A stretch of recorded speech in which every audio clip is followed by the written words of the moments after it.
From the outside perspective, it's just an individual on the line running.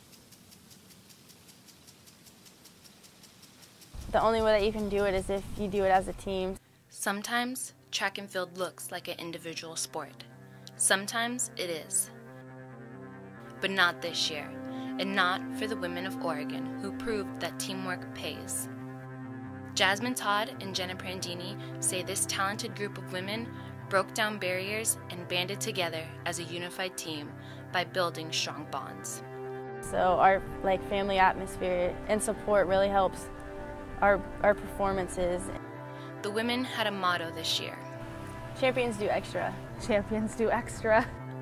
That meant putting in the effort to go the extra mile. That meant taking care of themselves, and that meant taking care of their teammates. My teammates, we do a really good job of kind of picking each other up. So if one person has a bad day or is down, we kind of rally that girl up. Because even the most talented people can have bad days and need support. So I tell a lot of the team, take 30 minutes to yourself, cope, do what you have to do, cry, be angry, sad, whatever it is, and then throw it back behind you. Just forget about it and go out there and cheer your team on. Even with an occasional off day, these Oregon women are aware that they are competing at the highest level in the nation. We have a higher standard here because it's Oregon and it's Tracktown USA, and the fans expect a lot out of us, and they want us to perform at a high level and compete with the best in the world. Representing a program that has a tradition of fielding elite teams, at a field that has a well-established tradition of excellence, that inspires awe and reverence at the mention of its name, historic Hayward Field.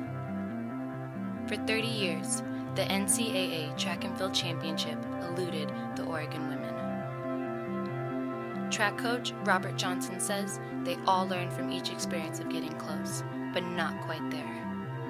Whenever you get to a point to where you're about to break through, it takes a while. We've been second at this meet for a long time.